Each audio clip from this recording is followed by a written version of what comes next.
Welcome to Love Them Knives channel. What do we got today? Well, we got trouble. Yes, we do. We got trouble. All the way from Italy. Yes, we do. From Maniago, Italy, because this knife was made by LionSteel. And this is Bastinelli Creations. And there's his, I've seen his he has patches and stuff that you can get, stickers that are kind of really badass looking. So this is his logo. Looks like whatever came down there, and I don't know why they call this the Dragotac, but it's the Big Dragotac because they got a regular size model, and of course I couldn't get that model. You know why? Because I didn't want to. I wanted to get the Big Dragotac. I saw this. I caught sight of it. I was just jacking around, I think, on YouTube or something, and I saw somebody with this in their hands. Actually, I might have been cruising just on the regular web, and I kind of saw this, and I thought, wow. I looked at the specs, and then I went on YouTube, and I saw a guy with it, but he didn't speak English. So, but I thought, oh my God, that knife is humongous, which made me instantly want to have it. So this is a huge knife. The guy, French knife maker, Bastien Coves, he makes a bunch of different knives, and they are, well, he makes custom knives, of course, and then he makes mid-techs, and this is a production knife made by LionSteel, like we said. This is a titanium frame lock knife with a G10 scale on the front. It's a D2 blade. It's over 4-inch long blade, and it's a ton. It's huge. This knife is giganticus. That's why I got it. I can only deal with giganticus, seems like half the time. So, you know, you mock this one up here. What do you got? 4.5, 4.6 inch blade. It's insane. It really is. Come on, get me on the tip here. Get me on the tip. Yeah, 4 and, you know, I mean, now it's 4.6, something like that. 10 and 5/8 inches. So you got 27 centimeter, 23 centimeter long knife is a big knife. 27 centimeters is a really, really big knife. Now this is not 11 inches long yet. Wow, still a baby, still growing. So what's that? Oh my God, you got 115 millimeter long blade. That big enough knife for you? Are you finally happy? It's huge. It really is. It makes me laugh. It's so freaking huge. It's such a monster. You've got a hole big enough for about 3 strands of 550 paracord to go through there easy, maybe 4. And then you've got this open pivot thing here. And I know I jammed something in there. What did I jam in there? It was an Allen key. It was an Allen wrench. See how it's squared off here? But not on this side. So this is like your pivot tube, and this is, and I think, oh, I know. This is that typical thing that LionSteel does too. It happened to me on the SR11 that I got. I really thought that the pivot was too tightened down. And so I backed this pivot off. I did. I unscrewed it a bit. And actually I took it completely off and then put a little bit of lube on the pivot and then put it back on. And I could tell there was a lot of white Loctite around the threads on this. Can't remember the size of the hex key that I had for this, but it was a pretty good size one. Allen wrench that I stuck in there. Got a thumb disc, says Dragotac on it. So you can open this. Well, it's frame lock, and there's no hardened steel insert on the inside here. And I was getting a little bit of lock stick. So you can gravity flip it open. And that's really kind of, if I was going to, oh God, it's got this roto lock. God save America. I swear to God, LionSteel, please stop doing that. I'm just not big on that. I'm sorry. I'm really just not big on that. And sometimes your hands, your fingers accidentally engage that, and then it just becomes a pain in the butt. You can, I think, maybe disengage that without taking that completely off. But, I mean, if you like having it, then you got it. Then you got it. It will not disengage now. And here's the lockup, about 25%. So this will not disengage. God bless America and all the ships at sea. But now it is disengaged, and I can disengage my blade. I had a little bit of lock stick. It wasn't that bad so far. So, yeah, it's a little annoying. And God dang that roto block. There it goes. So, the one-handed knife, if you don't have to dig in to this blade, this travel stop. There you go. Nice big old blade. D2 steel, stonewash, G10, black G10 backspacer. Titanium frame here, although pocket clip is steel. Go figure. Don't know. But I mean, no, there's nothing there. And there's not a lot there either. So I don't know. That might be titanium. And this feels like it too. I think that might be titanium. These things here. But definitely, this pocket clip is definitely steel. Oh well. Big knife. Big knife. Yep, there's a little bit of lock stick there. One of our viewers contacted me, and we were talking a little bit. He was talking about, there are knives out there, a goodly bunch that don't have inserts. And you can get some lock stick, and he was talking about a formula that is used to keep like aluminum threads from oxidizing that contractors will use and stuff. And it's kind of a little slurry mix, and you can put it, and it will fill pores in metal so that it doesn't have that contact. And so I'll see.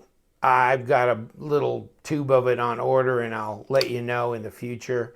But, that kind of thing. But, it's not that annoying to where it's a big deal. But, yeah, it's there. And it's centered up pretty good. Maybe, just a skosh might favor that. And that's because I backed this off a little bit to make this a lot smoother action, because it was a lot tighter when I got it. And I remember somebody else saying the same thing. It says LionSteel cranks their thing down, and the blade only centers up perfectly if you crank this pivot down as far as it'll go. But then, it kind of spoils the action here the way it should be, because there's no blade play here, so it doesn't need to be ganked down that hard. But then if you back it off just a skosh, you're going to lose just a little bit of your centering. So, but that's something I'm willing to sacrifice. And here we go again, right? Okay. Got that roto block. Wow. In any case, really the fit and finish is done really well. It's a big knife. It's a big, huge knife. Let's get a knife out to compare it to. Oh, here's the Manex. Okay, so like I was saying, that's a huge knife. But you can put it in your pocket. I mean, I've carried like Cuda Max and stuff with a 5.5-inch blade, like a foot long overall, that kind of thing, in my pocket. And yeah, not a real big problem. This one, this is going to be a little bit taller though, because you got some, you got some real estate on that blade. That's tall that way. How tall? I don't know. We're going to find out. That's tall. Yeah, 2.3 inches. Almost 58 millimeters. That's a lot of real estate there. As opposed to, right? Like the compact fossil. Whew. Dang. Not only, lengthwise, but just this widthwise. It's just craziness, right? You could put 2 of these in here. So, yeah, big difference. So it just depends on your preference as far as EDC goes, or what you like to carry. And there are guys that just love to carry big, huge knives. I'm kind of one of them. I think they're a lot of fun. They don't really bother me that much. It just depends on, how you're clothed. I mean, if you're just wearing, tough old work pants or jeans or something, then you can carry some pretty big stuff, that kind of thing. So, yeah. Now, how fat is this? 14 millimeters. That's not that bad. 0.55. So it's not real thick this way. This is just a standard EDC as far as that thickness goes. And blade stock. Yeah, that's pretty thick dog right there. 4.5 millimeters. That's pretty good. That's pretty thick. Oh, come here. Yeah. I was messing with this D2 blade.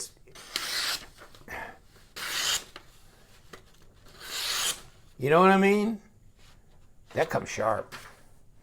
That comes sharp. It's joy right there. That is sharpened right up.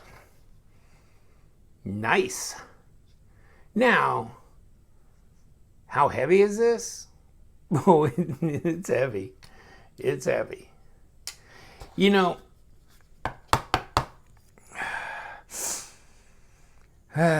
Bastien Coves. He does do knives that are probably more related to like first responders, military, tactical, that kind of thing. So, I mean, this kind of stays in that proud tradition. 8.4 ounces. Yeah, okay, that's a big fat boy. That's heavy. 237 grams, which is not the heaviest knife I've put on these scales, but it's in the top 25 probably. Yeah, that's a pretty heavy knife. That's a pretty heavy knife. Oh, as far as Bastien Coves go, I've got his, in my description section, I'll put a link to his Facebook page and his website, so you can kind of, and I'm going to put a link to this actual knife. And I think that one is at Knife Center, that the link I'm going to put in there. Big, thick blade stock. I mean, you could just, it's like you could travel all day. Are we there yet? Are we there? Okay, now we're, how much we got laying out the back end of this? I mean, my God.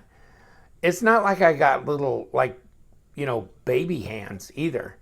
I mean, damn. There's some, it's not overly aggressive jimping on top of here. It really isn't. So it's very doable. I mean, it's there and you can feel it, but it's not sharp. But it's effective. But wow, I mean, that's a lot of That's a lot of reach out and touch somebody right there, isn't it? Pass through is real obvious, way cut through, way elevated on this side to be able to disengage. I mean, the action's really pretty good on this. And obviously the detent is not way strong. Of course, you got a couple of things working here. Now, let's disengage the road. Oh, God, really? Love that. Not. Couple of things working for you. You got the weight, a lot of weight on this blade. So you got a lot of mass there coming out. But then, no, it's not real. The detent's not real strong. Probably maybe a 5 at best here. But I mean, it, you know, it clicks down. You know? Not real. Doesn't really just like suck it in real hard, but respectably. Wow. But you could pop that baby right out. It's a one-hander. This one too, I don't know if you can see now. Well, I failed, but I would think that maybe you could do that if you had the momentum and the practice. You could flick it that way too. So either way, thumb disc, gravity, however you want to do it. If you look in here, you see that's white. That's a synthetic, like a Teflon nylon washer. So no bearings. Although it's pretty smooth for that. Although I did put some lube in there and let it set, worked it in. But yeah, so that's still, that's pretty smooth. And it's, oh man, this is an intimidator. It really is. This is just all kinds of badassery, which I like. I'll leave you to it. Dragotac. Oh, you can get this in black G10. I like the green. I just thought it was a change up and kind of like that OD green, especially with the stone wash. It's really nice. Very sharp, very intimidating. I mean, what is that? I mean, you know, this false edge running down here, but whew, yeah. Piercing, I mean, all kinds of crazy stuff, but you know, no flipper tab to interfere with making contact and chopping. Another good point. Big knife. Really like it though. All right. I mean, you know, what's the matter with you, LTK? I mean, why can't you just do a ZT or a Spyderco every time we go into this crazy like Bastinelli designs? Whatever. Yes, we do. We find our way down the crazy lanes. Thank you for joining me. Subscribe if you'd like. We're always doing something different, that's for sure. Because you know what? We love them knives. So stay sharp.